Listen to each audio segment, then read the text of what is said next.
이번 시간부터는 01 네트워크 OSI PDF 자료로 한 강의로 끝내는 개발자를 위한 컴퓨터공학의 개발자를 위한 네트워크 핵심 정리를 시작을 하도록 하겠습니다. 일단은 저에 대한 소개는 기존에 이제 상세하게 이제 설명을 드렸기 때문에 이제 가볍게 넘어가면 좋을 것 같고요. 본 강의의 목표도 컴퓨터공학을 익히는 목표에 대해서는 이제 맨 처음에 상세하게 이제 설명을 드렸기 때문에 간략하게만 이제 이야기를 드리면, 컴퓨터공학이 좋은 개발자로 성장하기 위해서, 좋은 프로그램을 만들기 위해서 아주 기본이 되는 핵심적인 지식이다. 그런데 이를 별도로 우리가 익히려면, 또 기존에 익혔는데 다시 한번 정리하려면 각각의 과목별로 이 6개월의 과정이 필요할 수밖에 없지 않겠냐라는 거죠. 그런데 제가 우연치 않게 시스템 소프트웨어 개발자로 시작을 했지만 풀스택 서비스나 데이터 과학 관련된 이제 기술을 제 개인적인 선호에 의해서 열심히 공부를 하다 보니까, 그걸 가지고 이제 현업에도 한번 적용하다 보니까 가만히 보니까 그 모든 컴퓨터 공학의 지식이 필요한 건 아니고, 각각의 그 과목마다 꼭 알아야 될, 좋은 개발자라면 꼭 알아야 될 핵심적인 지식이 있었다라는 거죠.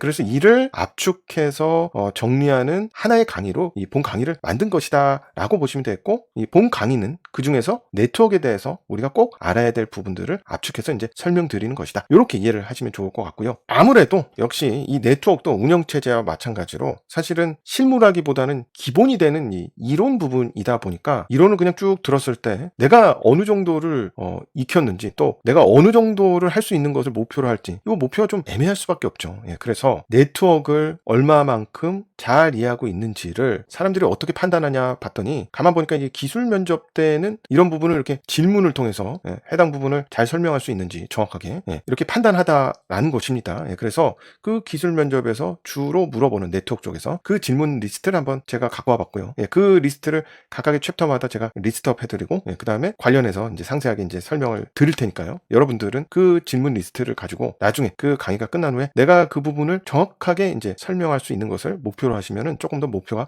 선명해지지 않을까, 그렇게 생각을 해서 이렇게 리스트를 좀 가져와 봤습니다. 그래서 이번 시간부터 이제 설명드릴 내용에서 핵심적으로 우리가 알고 있어야 되는 부분은 무엇이냐면, OSI 7 기층에 대해서 알고 계셔야 되고요. 그 다음에 TCP와 UDP의 차이점과 장단점에 대해서 이제 정확하게 알고 계셔야 되고, 더 나아가서 예를 들어서 특정 프로그램, 예를 들어서 이제 채팅 서버라고 하면, 채팅 프로그램이라고 하면 이때는 TCP와 UDP 중 어떤 프로토콜을 사용하는 것이 알맞을지, 이렇게 각각의 프로그램을 구현할 때 이건 TCP가 맞을까, 이건 UDP가 좀 더 맞겠는데, 이런 정도의 판단이 가능한 상태가 돼야 된다는 겁니다. 그것이 이제 우리의 목표라고 보시면 좋을 것 같습니다. 자, 그러면은 바로 들어가서 컴퓨터 네트워크란 무엇이냐. 컴퓨터 네트워크란 그냥 컴퓨터 간의 통신을 의미합니다. 컴퓨터 간의 파일 송수신도 되고, 웹사이트나 인터넷, 이메일 열람 등 통신 기술을 의미한다라고 보시면 좋을 것 같고요. 컴퓨터 간의 통신은 규칙이 있어요. 컴퓨터 간의 통신은 무엇으로 이루어질까요? 결과적으로는 컴퓨터 구조부터 이제 감을 이제 우리가 가질 수 있겠지만, 0과 1로 결과적으로 왔다 갔다 하는 겁니다. 그래서 이 0과 1을 가지고 0000 1111 막 이런 식으로 데이터가 왔다 갔다 한다는 거예요. 그래서 이제 여기에다가 서로 커뮤니케이션이 될 수 있도록 이런 규칙이 있습니다. 첫 번째 8자리는 프로토콜을 나타내는 거다. 그 후에 8자리는 프로토콜의 버전을 나타내는 거다. 그 후에 여기 끝까지 0000 이 8개가 연속으로 나오기 전까지는 모두 실제 전송하는 데이터다. 이런 식으로 자릿수를 가지고 규칙을 세워놨습니다. 그것을 이제 프로토콜이라고 하는데요. 그런 규칙을 기반으로 해서 0과 1을 가지고 컴퓨터가 통신한다, 이렇게 이해를 하시면 좋을 것 같습니다. 자, 근데 이 네트워크도 네트워크 엔지니어가 따로 있습니다. 그 네트워크 엔지니어 같은 경우에는 이 네트워크 장비를 다루는 이제 분들이 많다라고 보시면 좋을 것 같아요. 보통 이제 네트워크 장비를 다루는 분들도 엔지니어, 하드웨어를 다루는 사람도 엔지니어, 그렇죠? 그렇기 때문에 네트워크 엔지니어 하면 약간 저 사람도 무슨 개발자인가 보다, 이렇게 생각할 수도 있는데, 통상적인 의미에서 네트워크 엔지니어라고 우리가 부를 때는 네트워크에 굉장히 복잡한 장비들이 있어요. 그런 것들을 이제 다루시는 분들이라고 보시면 좋을 것 같고, 프로그래밍과는 조금 괴리가 있다라고 보시면 좋을 것 같고요. 근데 또 어떤 특정 프로그램에는 네트워크가 굉장히 많이 들어가는 경우도 있죠. 네트워크 기술 굉장히 중요한, 그리고 그 네트워크 기술을 소프트웨어로 프로그래밍을 해야 되는 부분이 있다면, 물론 이제 그런 분들도 네트워크 엔지니어라고 부르는 경우가 있기는 있습니다. 근데 굉장히 큰 차이가 있다는 거예요. 장비를 다루시는 분들과 네트워크의 프로그래밍을 하는 부분.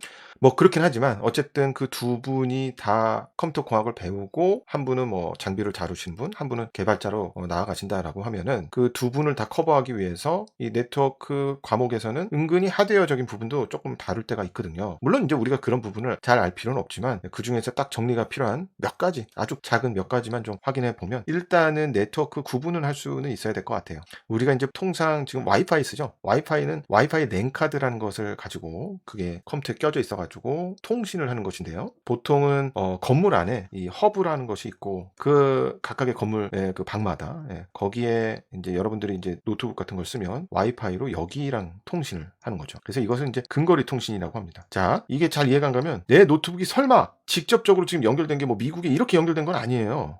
모든 것이 다 지금 무슨 뭐 인터넷이 뭐 미국에서 제공하니까 뭐 미국으로 내 컴퓨터에 지금 와이파이가 설마 그 신호가 거기까지 왔다 갔다 하는 건 무리가 있겠죠. 보통은 지금 건물 안에 또는 방 안에 있는 허브라는 장비에 이제 붙는다고 하죠. 통신을 여기랑 하는 거고, 요 허브가 또 다른 장비와 또 더 큰 장비와 이렇게 연결이 돼가지고 뭐 미국과 이렇게 통신하는 거라는 거예요. 그래서 이제 요때 요 네트워크에 쓰이는 기술을 이제 우리가 랜이라고 이야기를 하고요. 그 다음에 이제 여러분들도 이제 집에서 뭐 인터넷 공유기 있잖아요. 인터넷 공유기 있으면 집에서 연결하는 거는 랜을 통해서 연결하는 거죠. 집까지만. 근데 여러분들 이사했다고 하면은 뭐 인터넷 공유기만 있으면 되겠습니까? 당연히 뭐 어디다 전화하잖아요. 인터넷 그 제공자 뭐 SK, 뭐 KT, 브로드밴드 뭐 굉장히 많잖아요. 여러 가지. 뭐 제가 특정 업체를 거론하는 건 아니고 이해를 돕기 위해서 이제 설명드리는 것인데, 그럼 왜 그 사람들한테 이제 또 한 달에 얼마씩 내잖아요. 그분들은 무엇을 제공하느냐? WAN이라고 얘기를 합니다. 와이드 에어리어 네트워크라고 해서 광역 네트워크라고 보시면 좋을 것 같고요. 한국에서 미국, 한국에서 일본, 뭐 서울에서 부산 이런 식으로 좀 장거리를 위한 이제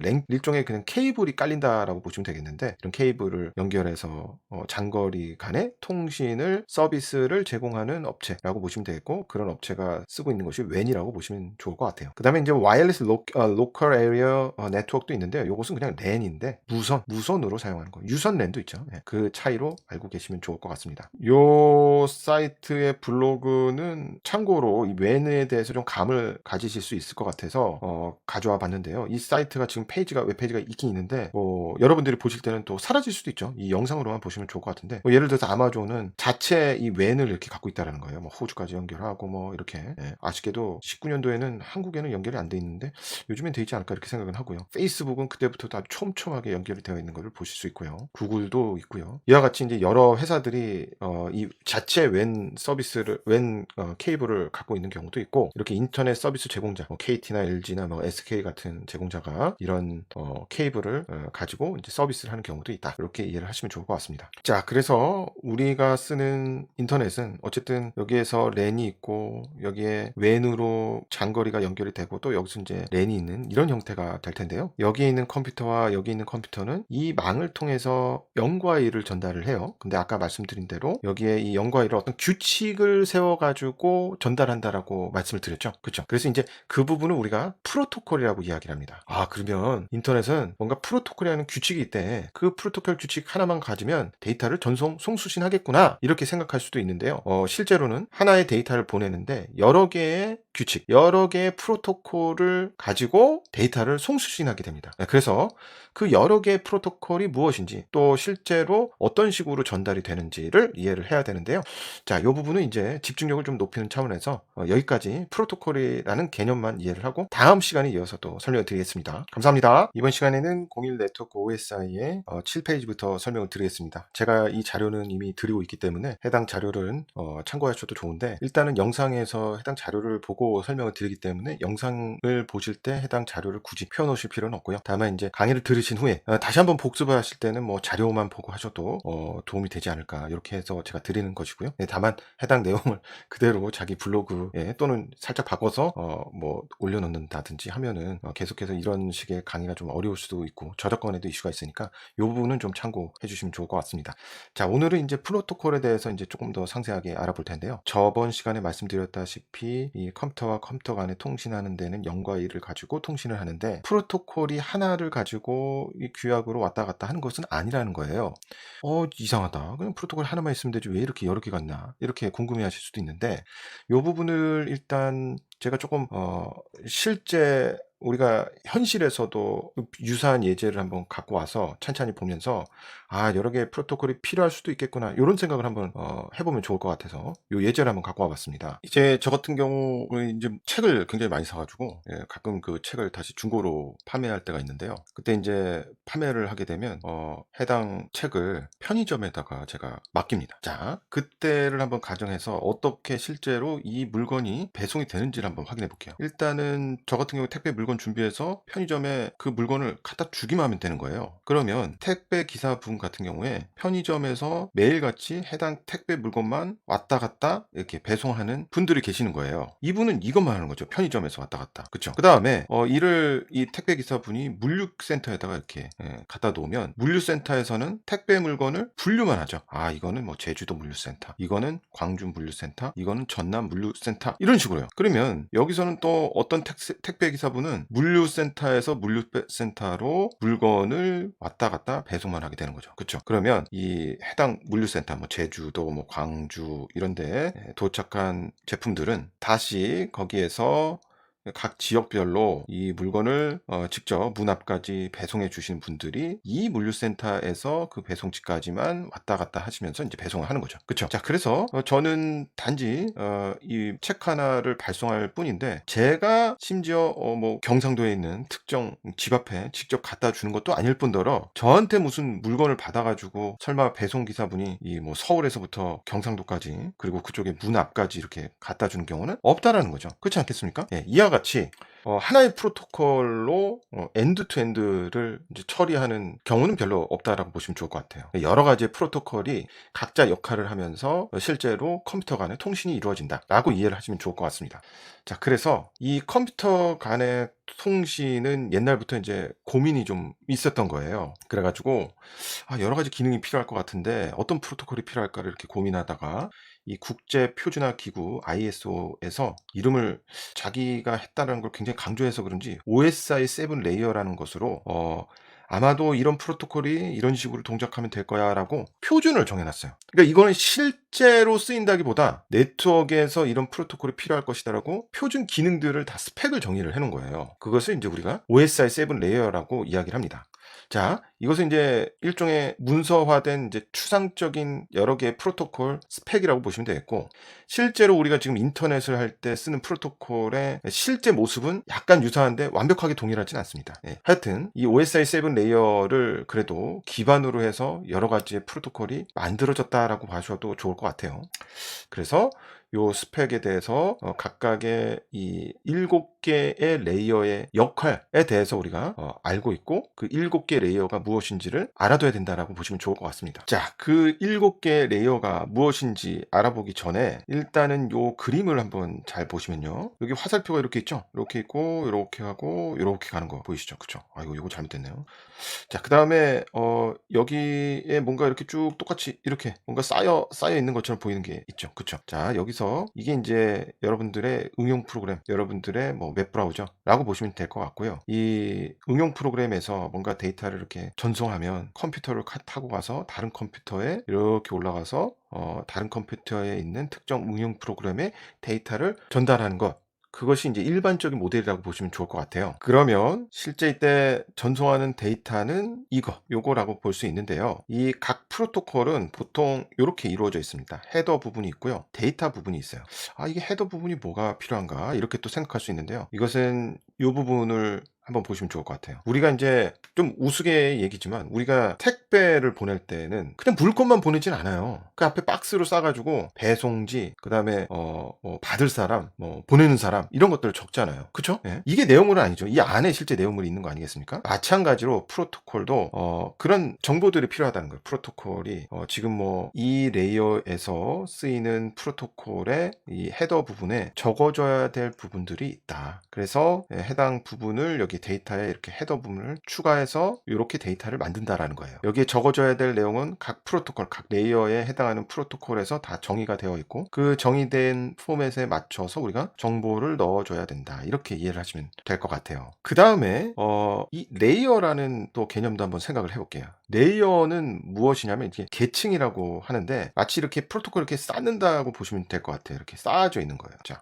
그래서 여기서 응용 프로그램이 뭔가 보내면 일단 요 계층을 통과해서 여기 프로토콜에 있는 것을 처리하고 요 데이터를 여기 헤더까지 있는 데이터를 통째로 그 다음 계층에 보내줍니다. 그러면 이 계층에 있는 프로토콜이 보기에는 여기서부터 여기까지가 데이터예요. 여기 있는 뭐 헤더 이런 부분 신경 안 씁니다. 근데 어쨌든 여기서부터 여기까지를 데이터로 생각하고 그 앞부분에 자기 프로토콜에 맞는 헤더를 이렇게 붙여서 그 다음에 요 밑으로 내려보낸다는 거예요. 자, 근데 여기서 이제 왜 계층이라고 얘기하느냐? 여기 있는 이 지금 레이어 7이죠. 레이어 7에 해당하는 헤더가 붙은 요 데이터를 갑자기 레이어 1에 또는 레이어 4에 이렇게 보낼 수는 없어요. 반드시 그 다음 레이어 6로 보내야 됩니다. 이게 점프를 뛸 수는 없습니다. 항상 이렇게 들어가게 되어 있어요. 만약에 이제 그 데이터를 받을 때에도 이렇게 위로 이렇게 통과해서 가지 여기서 갑자기 점프해서 이렇게 가는 경우는 특수한 경우 빼놓고는 없다라고 보시면 좋을 것 같아요. 그럼 왜 이렇게 구성을 했느냐? 이 각각의 레이어별로 꼭 필요한 기능, 이 레이어에서 지원해줘야 되는 기능을 다 정의를 했어요. 그래서 예를 들어서 레이어 5에서 정의한 기능을 지원하는 프로토콜이 여러 개 있을 수 있는 거예요. 여러 개. 그래서 내가 지금 쓰고 있는 네트워크, 이걸 스택이라고 얘기를 하거든요. 그래서 네트워크 스택에서는 레이어 5의 이 중에 나는 요 프로토콜을 쓸래 라고 해서 요 프로토콜을 써도 되고요. 그 다음에 요번에는 이 프로토콜은 좀 안 맞는 것 같아. 나는 요 프로토콜을 쓸래 하면 이걸 써도 돼요. 껴 넣어도 된다는 거예요. 자, 원래 만약에 이게 계층이 아니고 막 이렇게 점프도 뛰고 막 마음대로 이렇게 서로 왔다 갔다 할 수 있다면 어떤 상황이 벌어지냐면 이 중간에 있는 어떤 기능을 내가 다른 프로토콜로 바꾸면 이에 주변에 영향을 받는 다른 프로토콜도 다 바꿔주거나 수정을 해줘야 되는 상황이 생길 수 있다는 거예요. 그런데 이렇게 무조건 이렇게 통과를 이렇게 하기 때문에 딱 이 프로토콜에서 해야 되는 기능만 할 수 있다면 프로토콜을 여기다가 바꿔줘도 다른 프로토콜은 변경할 필요가 없다. 그래서 이런 레이어 구조를 가지는 것이다 라고 이해를 하시면 좋을 것 같습니다. 자, 그래서 우리가 응용 프로그램에서 예를 들어서 그냥 1 이렇게 숫자 하나를 1 하나 보냈어요. 이거 뭐 비트로 따지면 뭐 32비트, 뭐 64비트 머신이면 뭐 64비트 그 정도밖에 안 되죠. 그렇죠? 예. 근데 뭐 각각의 프로토콜은 막 8바이트, 32바이트 이렇게 클 수도 있어요. 예. 그리고 그 프로토콜이 이렇게 계속 여기서 이제 헤더가 이렇게 붙어 나가죠. 그래서 이렇게 7개의 레이어를 다 거치면 사실 내가 보내고 싶은 데이터는 32비트 딸랑 하나인데 헤더는 막 100바이트 뭐 예를 들어서 뭐 그 정도까지는 안 되겠죠. 근데 뭐 어쨌든 30바이트 막 이렇게 굉장히 큰 게 붙을 수도 있습니다. 근데 그게 정상이라고 보시면 돼요. 물론 당연히 뭐 32비트만 보내는 것이 아니라 보통 뭐 우리가 뭐 400바이트, 뭐 4kB, 4메가바이트 이런 식으로 큰 데이터를 보내면 당연히 이 헤더는 그거에 비해서는 굉장히 적어 보이니까 뭐 크게 이슈는 안 되겠죠. 어쨌든 이런 식으로 동작을 한다라고 보시면 될 것 같아요. 자, 그래서 여기에서 데이터를 보내면 여기 헤더가 계속 이렇게 계속 붙으면서 밑으로 내려갑니다. 그래서 마지막에는 이렇게 헤더가 7개가 다 붙은 데이터가 전송이 되고요. 받는 쪽에서는 이제 반대로 레이어 1부터 이 데이터를 확인해서 레이어 1에 해당하는 이 정보를 기반으로 뭔가 이 레이어에서 해야 되는 역할을 한 후에 그 다음에 다시 이 헤더를 떼고 그 안에 있는 데이터만 위로 이렇게 보내준다는 거예요. 여기로. 그러면 여기서는 또 여기에 해당하는 헤더만 확인하고 또 이를 기반으로 뭔가 필요한 작업을 한 후에 여기 있는 데이터 부분만 위로 이렇게 떼서 위로 올려줍니다. 이거를 계속 올려주다 보면 나중에 이 애플리케이션은 이 데이터만 가지고 올 수가 있어요. 이렇게 이제 동작을 하는 것이라고 보시면 좋을 것 같아요. 자, 그러면 각각의 레이어는 어떤 역할을 할까 궁금하죠. 예. 그거를 좀 되게 장황한데 간략히 좀 최대한 정리를 해봤는데요. 1계층은 물리계층이라고 해서 시스템 간 물리적 연결만 이제 처리한다라고 보시면 될 것 같고요. 이 상세한 내용들은 이제 다음 시간에부터 익힐 텐데요. 간략히만 말씀드리면 데이터 링크는 뭔가 네트워크 기기 간의 데이터 전송을 담당한다. 약간 막연하죠. 예. 이게 이제 좀 추상적인 부분이라서 요거는 이제 물리적 연결에 초점을 맞췄다고 보시면 되고 이것은 이제 네트워크 기기 간의 연결에 초점을 맞췄다고 보시면 될 것 같고요. 그다음에 네트워크 계층은 이제 네트워크가 굉장히 여러 개가 있을 수 있어요. 미국에서 한국이면 뭐 요런 네트워크 거쳤다 여기 네트워크 거쳤다가 이렇게 자기한테 오게 되는데 이런 경로를 관리하는 기능을 한다라고 보시면 되겠고요. 전송 계층은 이제 워낙 데이터가 많다 보면은 이게 막 산 넘고 물 건너 오는 거 아니겠습니까? 예, 그러면 이제 데이터 중간에 깨질 수가 있습니다. 그럼 그때 이 깨진 것을 확인해서 다시 재전송한다든지 해서 어떻게든 전송한 대로 받을 수 있도록 하는 역할을 한다라고 보시면 될 것 같고요. 그다음에 세션 계층은 우리 FTP 같은 프로그램 사용하면 파일 다운로드도 하고 또 옆에서 또 다른 파일 다운로드하고 또 다른 파일 다운로드도 가능한 거 아니겠습니까? 그럼 이제 각각의 파일 다운로드는 어떻게 보면 이것은 이제 동일한 네트워크를 사용한다고 하더라도 약간 맥락이 다르죠. 그래서 이것은 이제 우리가 세션이라고 얘기를 할 수가 있고, 그 세션 간의 통신을 지원하는 계층이다라고 보시면 되겠고요. 표현 계층은 이제 내가 데이터를 보내는데 왔다 갔다 이 네트워크에 누군가 해커가 이 데이터를 보게 되면 해킹될 수 있으니까요. 이 네트워크 상에서 왔다 갔다 할 때는 이 데이터를 암호화한다든지 그런 부분이 필요하지 않겠습니까? 예, 그런 부분을 지원하는 이제 프로토콜이라고 보시면 되겠고요. 계층이라고 보시면 되겠고, 응용 계층은 말 그대로 응용 프로그램이 이제 필요로 하는 기능을 지원하는 계층이라고 보시면 되겠고, 그래서 여러 가지 응용 프로그램이 있기 때문에 인터넷에서 웹브라우저에서 웹페이지를 보기 위해서 쓰는 프로토콜, 대표적인 게 HTTP죠. 또 이메일 프로그램에서 이메일 간 송수신을 담당하는 프로토콜, 또 파일 간의 전송을 또 담당하는 프로토콜, 이렇게 각각의 응용 프로그램별로 꼭 필요한 기능을 제공하는 계층이 세븐 계층이다라고 보시면 좋을 것 같습니다. 자, 그러면은 이 각각에 대해서 이제 다음 시간부터 조금 더 상세하게 설명을 드리도록 하겠습니다. 감사합니다. 이번 시간에는 01 네트워크 OSI의 9페이지부터 설명을 드리겠습니다. 자, 저번 시간에 일단 OSI 7 레이어에 대해서 이제 요약해서 이제 설명을 드렸는데, 이번에는 좀 각각의 레이어에 대해서 조금 더 구체적으로 설명을 드릴게요. 자, 일단은 이 OSI 7 레이어의 기능을 보기 전에 요 캡슐화와 캡슐화는 인캡슐라이제이션, 그다음에 캡슐라는 디캡슐레이션, 요 두 개 용어는 알고 계시면 좋을 것 같아요. 인캡슐레이션, 디캡슐레이션. 이것은 무엇이냐면, 인캡슐레이션은 캡슐화 한다는 거, 이렇게 그 박스에다 이렇게 데이터를 넣는 것처럼 이렇게 헤더를 넣어서 이렇게 데이터를 이렇게 쌓는다고 표현하거든요. 예, 그런 느낌이라고 보시면 되겠고요. 이게 조금 더 선명하게 이해를 하기 위해서 이렇게 표현했는데, 가끔 어떤 프로토콜 같은 경우 앞뒤로 뭔가 데이터를 넣는 경우도 있어요, 사실은. 네, 그래서 여기서부터 여기까지가 이제 헤더로 이제 까지겠죠. 예, 근데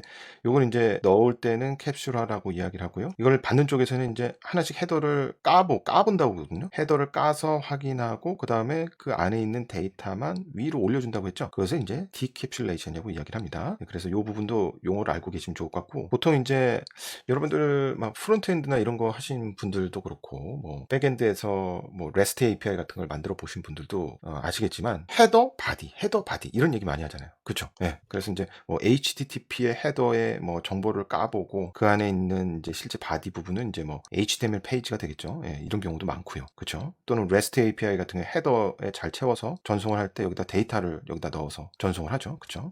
그래서 헤더, 그리고 실제 데이터는 바디, 이런 용어를 많이 쓰기 때문에 이 네 가지 용어는 꼭 알고 계시면 좋을 것 같습니다. 자, 말씀드린 대로 현업에서 네트워크 관련된 프로그램 할 때가 있어요. 네트워크가 잘 동작 안 하면은, 프로그램이 잘 동작을 안 하면 이제 여러분들의 사수분들이 그런다면 헤더 까봤어? 이렇게 얘기한다는 거예요. 그러면 헤더를 분석해 봤냐라는 얘기예요. 네, 그렇게 보시면 좋을 것 같고, 보통 이제 요렇게 넣어서 이제 최종 데이터가 이렇게 전송이 되죠. 이렇게 이 부분을 보통은 그냥 통칭해서 패킷이라고 많이 얘기를 합니다. 약간 구체적으로 들어가면 좀 다른 용어를 쓸 수도 있는데, 보통 그래서 패킷 까봤어? 패킷 헤더 까봤어? 이렇게 얘기를 많이 한다는 거예요. 예, 그래서 그런 용어를 알고 계시면 현업에서도 도움이 되실 것입니다. 헤더 까봤냐고, 근데 무슨 소리야? 이러면 이상하잖아요. 예, 그렇게 보시면 되고요. 자, 그럼 OSI 7 레이어 이제 들어가면 첫 번째 레이어부터 보면 이제 물리계층이라고 해요. 물리계층은 데이터 전기 신호를 디지털 신호로 이제 내부적으로 이제 변환하는 정도, 이 정도를 담당한다고 보시면 돼요. 물론 이제 랜 케이블이나 이런 것 자체는 어차피 디지털로 이렇게 전송이 되죠. 0 아니면 1이죠. 여기 0, 1을 나타내는 거, 여긴 0이고 여긴 1이 되겠죠. 그렇죠? 예. 그렇게 해서 전송이 되더라도 어쨌든 그 데이터를 가지고 0과 1로 판단해서 내부적으로 데이터화 시켜야 될 것이니까 그 부분을 담당한다고 보시면 되겠고, 또 무선 같은 경우에는 이렇게 파장으로 데이터가 보내지죠. 그래서 이 파장에 따라서 0인지 1인지를 판단해 가지고 0과 1로 데이터화 시킬 것이니까요. 이 부분을 담당하는 것이 물리 계층이다라고 보시면 되고요. 다음으로 데이터 링크 계층이 이제 레이어 2인데요. 레이어 2는 물리적 네트워크 사이의 데이터 송수신을 담당한다라고 하는데 좀 애매하죠. 예, 막연합니다. 이게 스펙이라서 물리 계층과 데이터 링크 계층은 사실은 둘 다 비슷한 얘기를 하고 있는 거긴 해요. 그래서 저희가 지금 쓰고 있는 이 물리 계층과 데이터 링크 계층에 해당하는 프로토콜은 이더넷 프로토콜이거든요. 이 이더넷이 이제 랜에서 랜으로 이렇게 전송이 될 때 이를 여기 이 물리적인 이 데이터 처리를 담당하는 프로토콜인데, 이 프로토콜도 물리 계층과 데이터 링크 계층으로 정의되어 있는 OSI 7 레이어의 그 두 계층의 역할을 이 하나의 프로토콜에서 담당한다라고 보시면 되겠고요. 자, 이게 조금 와닿지가 않을 텐데 이더넷 헤더를 보면은 조금 더 와닿으실 거예요. 우리가 쓰는 이 각각의 그 하드웨어 기기의 랜 카드에는 각 그 랜 카드마다 무선 랜 카드도 포함입니다. 맥 어드레스라는 게 정의되어 있습니다. 이 맥 어드레스라는 게 저 같은 경우에 제가 쓰는 와이파이 같은 경우에도 지금 맥 주소가 이렇게 있다는 거, 이게 맥 주소입니다. 이 맥 주소는 되게 독특한 부분이, 하드웨어는 어떻게 보면 이렇게 찍어내는 건데 동일한 회로를, 이 맥 주소는 하드웨어마다 유일한 주소로 들어가 있어요. 그러니까 전 세계에 있는 모든 네트워크 랜 카드는 맥 주소가 다 다르다는 겁니다. 예. 그래서 이제 심지어 여러분들이 설마 뭐 그러실 일은 없겠지만, 랜 카드를 만드는 회사를 만든다 그러면 어디 인터넷 미국 뭐 어디에다가 요청해야 돼요. 이 맥 주소를 내가 지금 만드는 하드웨어에서는 몇 번부터 몇 번까지 쓸 수 있는지를 할당을 받아야 돼요. 그러면 그 맥 주소를 각각의 하드웨어 찍어낼 때마다 다르게 유일하게 넣어서 이 제품을 만들어야 된다라는 거예요. 자, 그래서 각각의 랜 카드마다 뭐 나는 내 노트북에 있는 랜 카드는 뭐 맥 주소가 뭐 A야. 근데 내가 지금 저기 전송하려고 그러는데 저기 데스크탑에 있는 그 랜 카드로 어쨌든 데이터를 이렇게 전송할 건데 거기 있는 맥 주소는 B야. 이렇게 되면 이 이더넷 프로토콜에서는 이 랜 카드의 맥 주소 그리고 랜 카드의 맥 주소를 넣어서 보내주게 됩니다. 그래서 이제 여기서도 이 데이터를 받을 때 이게 여기서부터 왔는지를 이걸 보고 알고, 소스 맥 주소라고 보시면 될 거예요. 소스라고 제가 고치겠습니다. 그 다음에 데스티네이션 맥 어드레스는 목적지. 그래서 이제 자기 맥 주소가 맞는지를 보고 맞으면 이제 이 데이터를 내 PC에서 사용하겠구나 해서 이제 데이터 위로 올려준다는 거예요. 데이터 3계층을. 그렇게 완전히 하드웨어 단에서 엔드 투 엔드 연결 전송을 담당하는 이 계층이 데이터 링크 계층의 역할이다. 이렇게 이해를 하시면 좋을 것 같고, 이 중에서도 데이터가 전선을 통해서 또는 무선을 통해서 송신이 될 때 그것을 이제 0과 1로 변환하는 역할을 이제 물리 계층이 한다. 이렇게 보시면 되겠고, 요 애매한 막연한 부분은 이제 실제로는 하나의 프로토콜에서 실제로는 담당한다라고 보셔도 좋을 것 같습니다. 실제 우리가 쓰고 있는 프로토콜의 셋은 이 OSI 7 레이어를 다 설명드린 후에 또 다시 한번 설명을 드릴 것이거든요. 예, 그때 또 한 번 더 설명을 드릴 것이니까 이렇게 정리를 하시면 좋을 것 같고요. 자, 그 다음에 이제 세 번째 레이어는 네트워크 계층인데요. 네트워크 계층은 사실 우리는 랜 카드만 알고 있지만 WAN, Wide Area Network, 이 부분에서는 굉장히 다양한 네트워크 장비가 있어요. 여기서는 뭐 각각 쓰는 프로토콜도 또 다를 거예요. 네, 그래서 이렇게 다양한 이제 프로토콜이 있고 이렇게 전선들이 연결되어 있고, 심지어 뭐 미국이라고 치면 미국에서 내 컴퓨터, 지금 한국에 있는 내 컴퓨터에 통신하는 그 루트는 뭐 일본을 통해서 이렇게 올 수도 있고, 뭐 그다음에 뭐 호주를 통해서 뭐 인도네시아를 통해서 이렇게 올 수도 있는 거예요. 사실은 여러 가지 루트가 있다는 거죠. 이런 여러 가지 루트 중에 내 컴퓨터와 저 미국에 있는 이 컴퓨터를 어떤 루트로 가서 데이터를 통신할 것인가, 이를 처리하는 것이 네트워크 계층이라고 보시면 되겠고요. OSI 7 레이어는 항상 막연하기 때문에 실제 예제를 가지고 얘기하는 게 조금 더 직관적으로 쉽거든요. 근데 그 해당 프로토콜이 OSI 7 레이어는 아니다라고 보시면 돼요. 우리만의 TCP/IP 스택이라는 실제로 쓰는 그 프로토콜 셋이 따로 있습니다.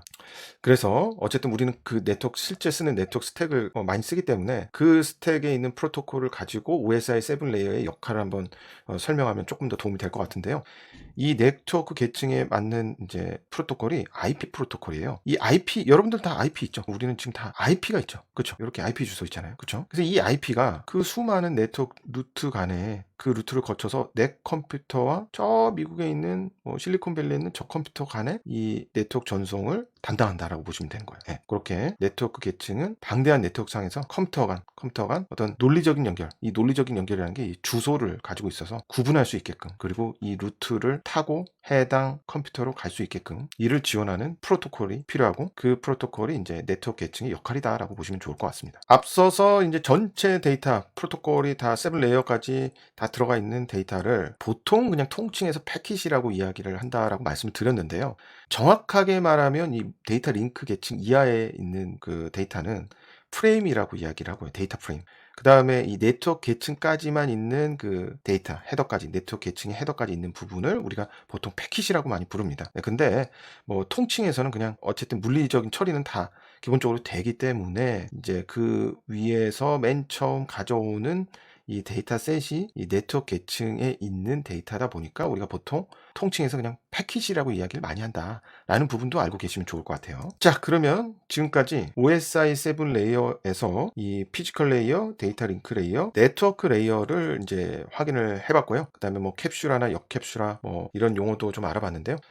다음 시간에는 이제 그 위에 상위 계층에 대해서 조금 더 할 말이 많기 때문에 집중력을 높이는 차원에서 다음 시간에 이어서 설명을 드리도록 하겠습니다. 그럼 다음 시간에 뵙겠습니다. 감사합니다. 이번 시간은 01 네트워크 OSI의 16페이지부터 설명을 드리겠습니다. 자, 지금까지 저희가 크게 이렇게 OSI 7 레이어 7개 계층 중에 1, 2, 3번 계층을 알아본 것이고요. 이번 시간부터는 4계층부터 이제 알아본다고 보시면 좋을 것 같습니다. 자, 일단은 이 4번 계층은 트랜스포트 레이어라고 이야기를 하는데요. 이 계층에서 하는 역할은 간단히 이 두 개의 컴퓨터가 있고 여기에 전송이 이렇게 될 때 가끔 여기에 네트워크 문제로 패킷이 그러니까 데이터가 손실이 될 수도 있는 거예요. 또는 어떤 데이터는 전달이 안 될 수도 있습니다. 이를 체크해서 다시 보내게끔 해서 정확한 데이터를 받을 수 있게끔 하는 이 프로토콜이 이 계층에 속해 있다라고 이해를 하시면 좋을 것 같고요. 또 하나는 사실 컴퓨터와 컴퓨터가 데이터를 전송하지만 우리가 쓰고 있는 컴퓨터에는 여러 가지 응용 프로그램이 있죠. 그러면 사실은 여기서 데이터를 응용 프로그램이 컴퓨터를 통해서 이렇게 보낸다고 했을 때는 이 컴퓨터에 보내는 것이 아니라 이 컴퓨터에 있는 어떤 응용 프로그램에게 이 해당 데이터를 전달하려고 보내는 것이죠. 그렇죠? 그래서 내가 지금 보내는 이 데이터가 어떤 응용 프로그램용 데이터인지를 알려주는 기능도 여기에 있습니다. 이 트랜스포트 레이어의 프로토콜에. 그래서 이 그 응용 프로그램을 이름으로 알려주는 것은 아니고 일종의 번호로 알려줘요. 포트라고 하는데요. 대표적인 트랜스포트 레이어의 프로토콜은 TCP 프로토콜과 UDP 프로토콜이 있습니다. 그래서 이 TCP 프로토콜의 헤더에도 보면요. 지금 어디에서 이 포트를 사용하는지, 그러니까 이렇게 컴퓨터가 두 대 있고 여기서 이쪽으로 전송을 할 때 이 컴퓨터에서도 네트워크를 쓰는 응용 프로그램은 어떤 포트를 쓰는지를 다 기재를 해놔요. 다 기재를 해놓습니다. 선언을 한다라고 보시면 돼요.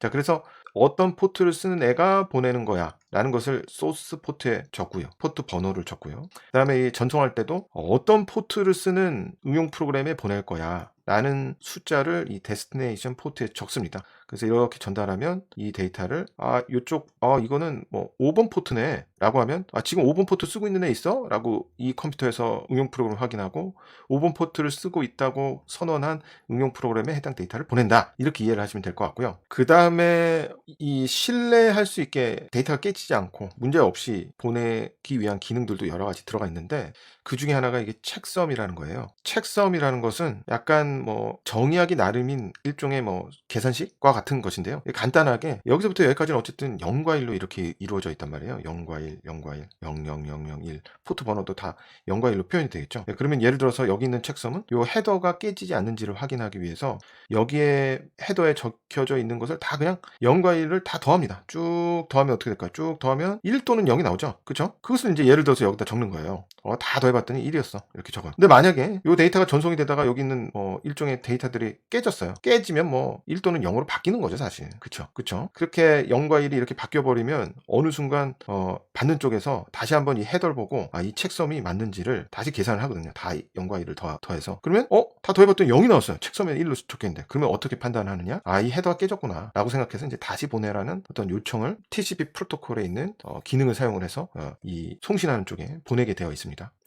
물론 이거는 좀 일부 데이터가 깨지더라도 우연찮게 또 다 계산해 보면 1이 될 수도 있지 않을까요? 그렇죠. 그러면 더 복잡하게 하면 되죠. 책섬을 여기 있는 데이터들을 8자리로 해가지고 각각 숫자로 나올 거니까 그거를 다 더해서 나누기 15 이런 식으로 특정 숫자로 한다든지 그러면은 책섬도 한 8자리 이렇게 숫자가 나올 거고 그 숫자를 계산해서 넣은 다음에 실제 받는 쪽에서도 역시 동일한 헤더를 가지고 계산하면 여기 있는 데이터가 일부 깨지면 요번에는 조금 더 확률적으로 책섬과 안 맞을 확률이 높겠죠. 그렇죠? 예. 그래서 이 책섬은 보통 이 각각의 프로토콜마다 각각의 계산식을 가지고 넣어진다. 이렇게 보시면 되겠고 꼭 책섬이 헤더에만 있는 것도 아니고 어떤 것은 전체 데이터에 대한 책섬이 하나만 있다든지 또는 어떤 프로토콜은 여기에도 있고 또 데이터에도 있고 라든지 이렇게 각각의 프로토콜마다 책섬 부분도 프로토콜에 넣어서 이렇게 정해 놓은 경우가 많다라고 보시면 좋을 것 같고요.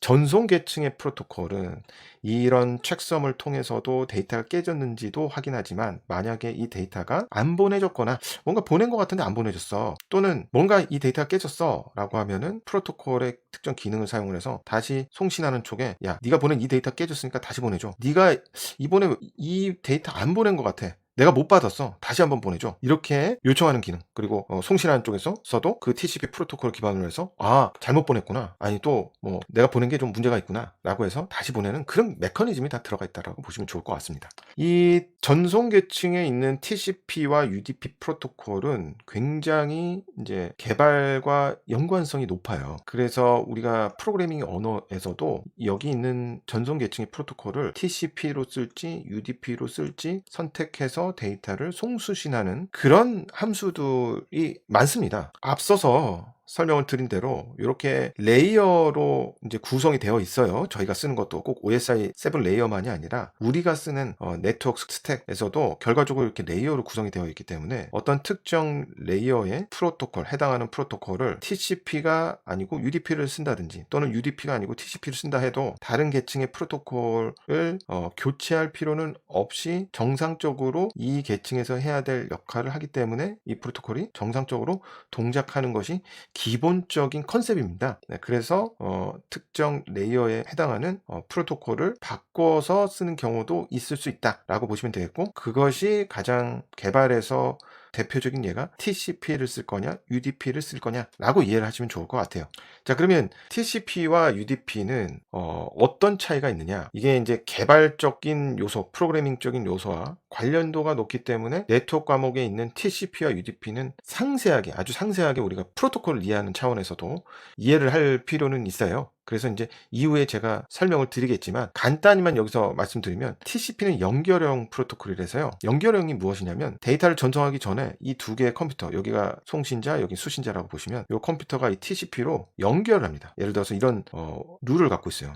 지금 수신이 가능한지 확인하고, 받는 쪽에서 그 데이터를 받고, 지금 받을 수 있어요 라고 다시 응답을 보내주고, 그러면 이제 보내겠습니다 라고 해서 다시 보내고, 여기 이제 연결 단계라고 보시면 되겠고, 이 세 가지 단계가 끝나면 이제 연결이 된 거예요. 그 상태에서 이제 데이터를 보냅니다. 보낼 때도 데이터가 잘못 보내졌는지를 다 확인하고, 또 순차적으로 잘 보내지는지를 알기 위해서 번호를 붙여가지고 1번 데이터 보냅니다 라고 보내고, 2번 데이터 보냅니다 라고 보내고, 이런 식으로 보내요.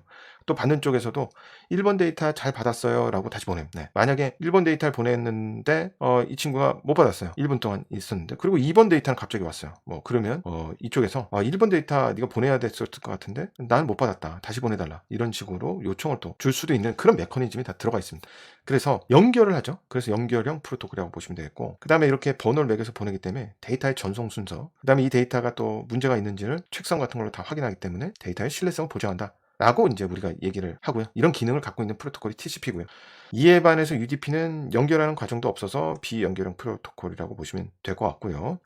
보통 이런 식의 조금 아무래도 좀 부가적인 통신이 없죠. 그냥 마구 보내는 겁니다, UDP는. 그러다 보니까 기본적으로는 TCP보다는 조금 더 속도가 높을 수도 있다라고 보시면 좋을 것 같아요. 근데 뭐 공식적으로 우리가 UDP가 TCP보다 훨씬 빠릅니다, 이렇게 얘기는 잘 안 하긴 하는데, 그래도 부가적인 로직이 좀 없기 때문에 TCP보다는, 그래서 UDP는 다소 그래도 속도가 좀 더 나올 수도 있는 부분은 있다 라고까지만 그냥 참고로 생각해 주시면 좋을 것 같고요.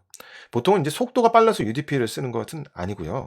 이 TCP나 UDP 중에 한 프로토콜을 고를 때는 뭔가 채팅 서비스처럼 내가 전송했는데 예를 들어서 못 받았다고 한번 생각을 해보겠습니다. 예를 들어서 이제 저희가 옛날에 회사에서만 이제 쓰는 그 채팅 앱이 있었는데, 그 앱에 이제 그 임원 되시는 분이 그 앱에다가 전 사원한테 내일 아침 8시 반에 특별한 미팅이 있으니까 빨리 그거 보고서 준비하라고 메시지를 보냈어요. 근데 그 다음날 보니까 몇 명밖에 참석을 안 한 거죠. 그리고 그 나머지는 다 9시 통상적으로 출근을 했다. 그래서 이제 임원분이 너무 화가 나가지고, 도대체 내가 그렇게 얘기를 했는데 왜 아무도 준비를 안 하고 몇 명밖에 참석을 안 했냐라고 했는데, 많은 사람들이 그런 메시지를 못 받았다는 거예요. 그러면 어떻게 됐습니까? 그 다음부터는 그 채팅 앱은 쓸 수가 없죠. 불안해서 내가 전송한 메시지를 받았는지 안 받았는지 알 수가 없잖아요. 그렇죠? 정확하게 보냈는지 알 수가 없습니다. 그래서 이런 채팅 프로그램에는 이런 데이터의 신뢰성을 보장하는 TCP 프로토콜을 쓰는 게 맞을 거예요. 반면에 우리가 뭐 요즘에 뭐 넷플릭스나 뭐 여러 가지 OTT 서비스들을 봅니다. 거기에는 이제 내가 어떤 영화를 보려고 하면 계속 그 서버에서 실시간으로 그 영화 데이터가 이렇게 전송이 되고 그게 이제 변환이 돼서 화면에 이제 표시가 되는 거죠. 그것을 이제 보통 우리는 스트리밍이라고 이야기를 하잖아요. 근데 이제 가끔 너무 인기 있는 영화가 갑자기 오픈이 돼 가지고 대부분의 사람이 이 시간에 이 스트리밍을 보겠다 싶을 때는 보면 화면이 조금씩 깨져요. 그쵸? 화면이 조금씩 막 뭉그러진다고 그러죠? 깨지잖아요. 그거는 왜 그러냐면 이제 너무 데이터가 많이 이제 서버에서 전송이 되다 보니까 네트워크망에 다 꽉 차가지고 이 전송 데이터가 이제 조금씩 막 유실이 되거나 줄어드는 거죠. 작아지는 거죠. 일부 데이터는 없어지고 그쵸?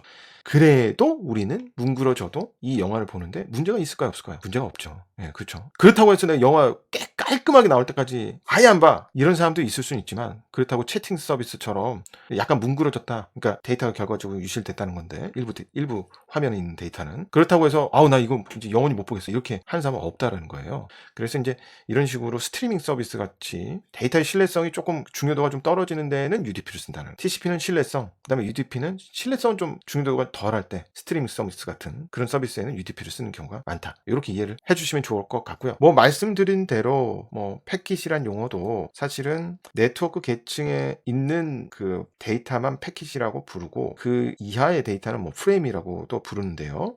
역시 UDP 데이터도 패킷이라고 부르기보다는 데이터 그램이라고 명시적으로 부를 수도 있어요. 그런데 통상적으로 현업에서는 그냥 전체 뭐 분리 계층까지 포함한 데이터든 또는 뭐 TCP 데이터든 UDP 데이터든 보통 통상적인 용어로 패킷이라고 이야기를 합니다. 그래서 그런 통상적인 용어도 그런 느낌도 알고 계시면 좋을 것 같습니다. 다음으로 이 포트인데요. 포트 번호는 0에서 65035까지 넣을 수가 있어요. 그래서 이제 여러분들이 응용 프로그램 만들 때도 심지어 나는 무슨 포트 쓸 거야 이렇게 선언해 줄 수도 있어요. 네트워크를 사용할 경우에는. 근데 이제 보통 여러 가지 프로그램이 있지만 그 프로그램의 타입이 있겠죠. 용도가 있겠죠. 이 용도에 따라서 많이 쓰는 이제 포트 번호도 있습니다. 일반적으로. 예를 들어서 웹서버 같은 경우에 80번 포트를 많이 써요. 그리고 이메일 같은 경우에는 보통 110번 포트를 많이 쓰고 FTP 같은 경우에는 보통 21번 포트를 많이 씁니다. 그래서 이제 여러분들이 뭔가 데이터를 보낸다고 하면은 뭐 이렇게 네이버.com 이렇게 하면 기본적으로 이 웹브라우저에서 이 네이버.com의 80번 포트에 호출하게 되어 있어요. 자동으로. 근데 만약에 나는 다른 포트를 기반으로 서버에 웹서버가 동작을 해 라고 하면 예를 들어서 뭐 8081 포트만 써. 나 80 포트 안 써. 그러면 여러분들도 해당 뭐 그런 서비스에 접속할 때는 여기 심지어 여기 콜론 한 다음에 써줘야 돼요 원래. 지금 이 네이버는 이 8081 포트를 쓰지는 않겠죠. 그래서 지금 안 나오는 것처럼 나올 텐데 포트 번호를 달리 쓰면 심지어 사실 우리도 웹브라우저에서 그 포트 번호를 알려줘야 될 때가 있고요. 우리가 알려주지 않아도 되는 이유는 다 80번 포트를 쓰기 때문입니다. 웹 서비스는 대부분. 이와 같이 각각의 응용 프로그램마다 많이 쓰는 일반적인 포트 번호가 있다. 라는 것까지 알고 계시면 좋을 것 같습니다. 자, 역시 이 트랜스포트 레이어와 관련해서는 이제 조금 개발과도 유사성이 있고요. 이 뭐 말씀드린 대로 여러분 네트워크 프로그램 하면 포트 번호 바로 써야 됩니다. 그래서 이 TCP와 UDP 프로토콜도 또 우리가 이해도 필요하고 해서 조금 설명을 좀 상세하게 드렸고요. 이보다 더 상세한 내용들은 이제 다다음 시간 이후에 우리가 TCP와 UDP를 아주 깊게 이해를 할 시간이 있을 겁니다. 그때 추가적으로 이제 설명을 드릴 것이고요.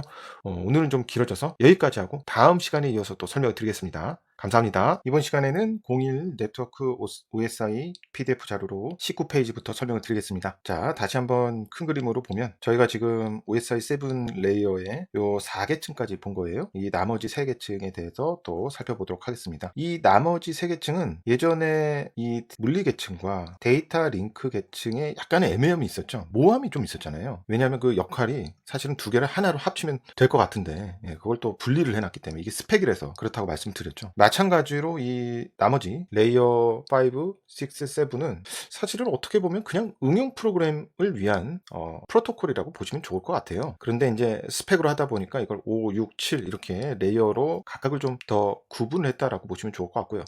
그래서 일단 5계층 세션 계층부터 알아보면요. 세션 계층은 이게 세션별로 데이터 송수신이 가능하도록 하는 기능이라고 보시면 좋을 것 같아요. 근데 이제 이게 세션이 참 와닿지가 않는다는 거예요. 이게 통신망은 선이 하나고 여기에 0일이 그냥 쭉 이렇게 가는 겁니다. 이게 뭐 갑자기 그 옆에서 또 0일 또 옆에서 0일 뭐 이렇게 해서 이렇게 서로 전송이 될 리는 없어요. 그냥 이 선에 0일이라는 데이터 0000 이런 비트가 쭉 일직선으로 전달이 되는 것뿐입니다. 이런 환경 하에서 그래도 이 어떤 세션별로 데이터 송수신 처리가 가능하도록 하는 기능이 이 세션 레이어와 관련된 프로토콜의 기능이라고 보시면 되겠고요.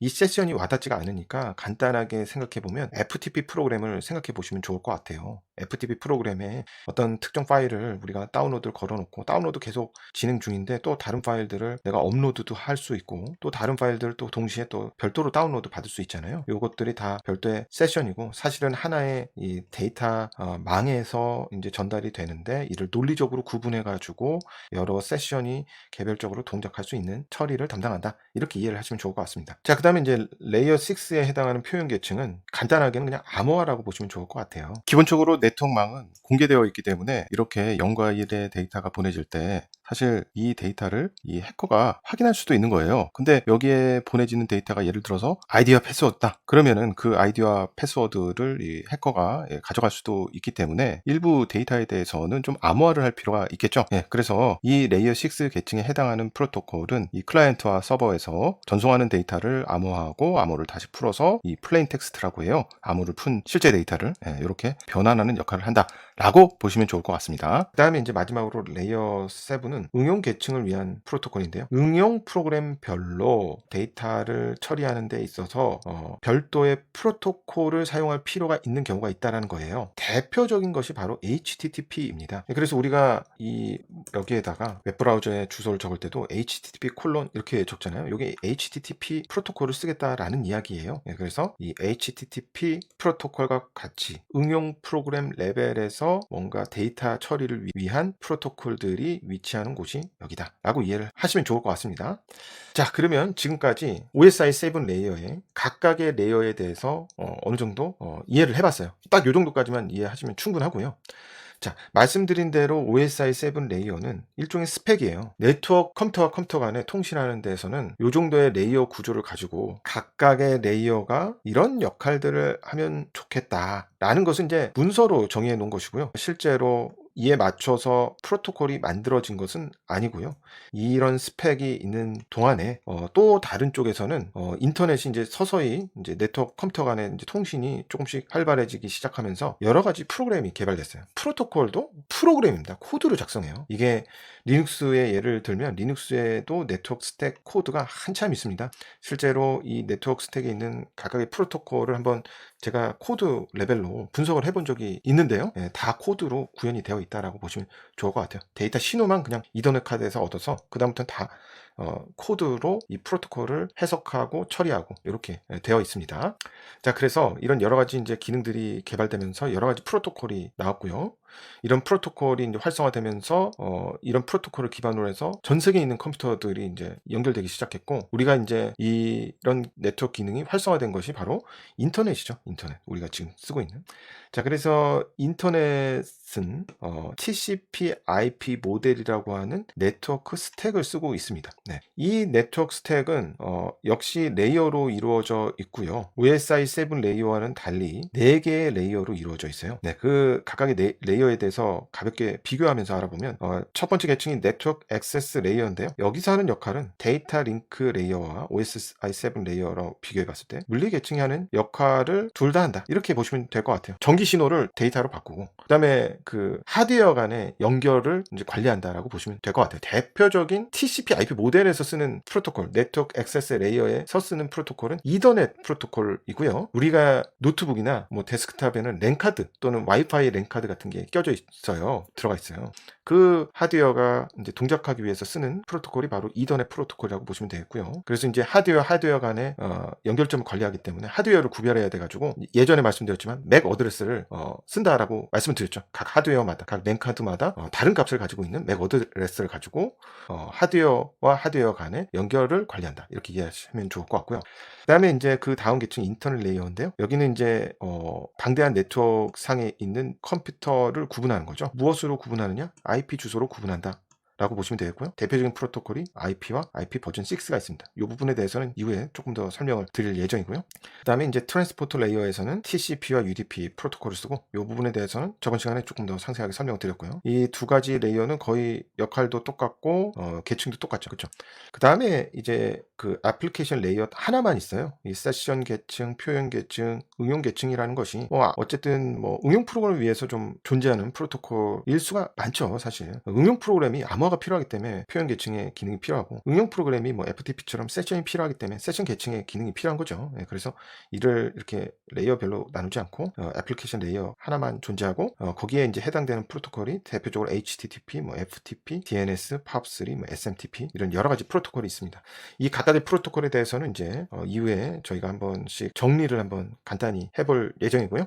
그래서 우리가 쓰는 실제 코드에서 쓰는, 실제 우리가 운영체제에서 쓰는 네트워크 스택은 지금 인터넷의 TCP/IP 모델을 쓴다 라고 보시면 될 것 같고요. 이 4개의 레이어가 OSI 7 레이어와 조금 달라 보일 수도 있지만 결과적으로 일맥상통한다 라고 보시면 될 것 같아요. 요것은 레이어 1, 2를 합친 것이고, 이것은 레이어 5, 6, 7을 합친 것이죠. 그리고 요 두 개는 동일하고요. 그래서 요 표를 제가 정리를 이렇게 하나의 표로 한 것인데, 이 표만 한번 생각하시면서 OSI 7 레이어와 TCP/IP 모델에 대해서 비교해 보시면 선명하게 좀 이해가 되시지 않을까 생각을 합니다. 자, 물론 TCP/IP 모델의 이 각각의 이 프로토콜, 이더넷 프로토콜, IP 프로토콜, TCP, UDP 요 프로토콜에 대해서는 조금 더 알아봐야 이 TCP/IP 모델을 좀 선명하게 이해할 수 있겠죠. 그렇죠? 그래서 이 부분은 이제 하나씩 다음 시간부터 조금 더 한 단계 더 들어가서 이제 설명을 드리도록 하겠습니다. 자, 그러면 오늘은 여기까지 하고 다음 시간에 이어서 또 설명을 드리겠습니다. 감사합니다.